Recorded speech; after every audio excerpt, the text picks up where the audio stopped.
morning, all.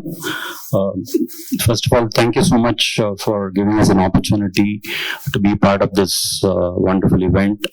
I thank the chief guest, the Honorable Judge, and the CISO from AICT, Dr. Kaliraj from NCS organization, and all the delegates over here, and the cybersecurity professionals and the media members. So thank you so much for being part of this wonderful event.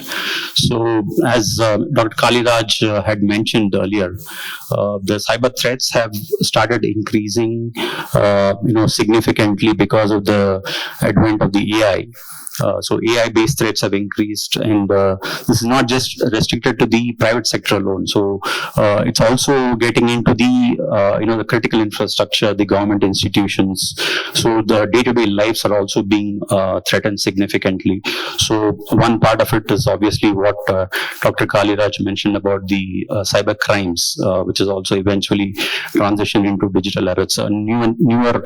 They always say that the cyber criminals or the adversaries are one step ahead of the protectors, basically. So we are part of the protectors as such. Maybe we can call ourselves as ethical hackers, but ideally I would say that they are almost one or two steps ahead of it. So we always do the catching up game.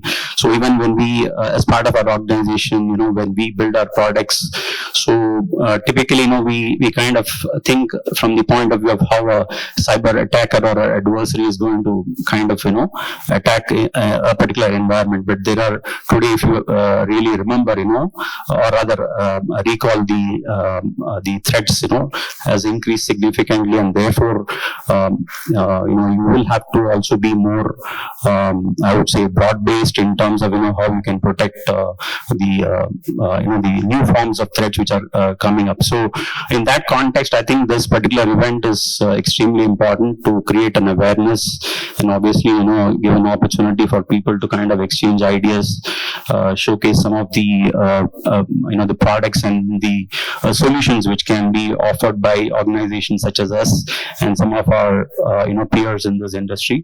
So a wonderful occasion for NCSRC to kind of put together this event, and thank you all so much for giving us this opportunity. Thank you all. Bye.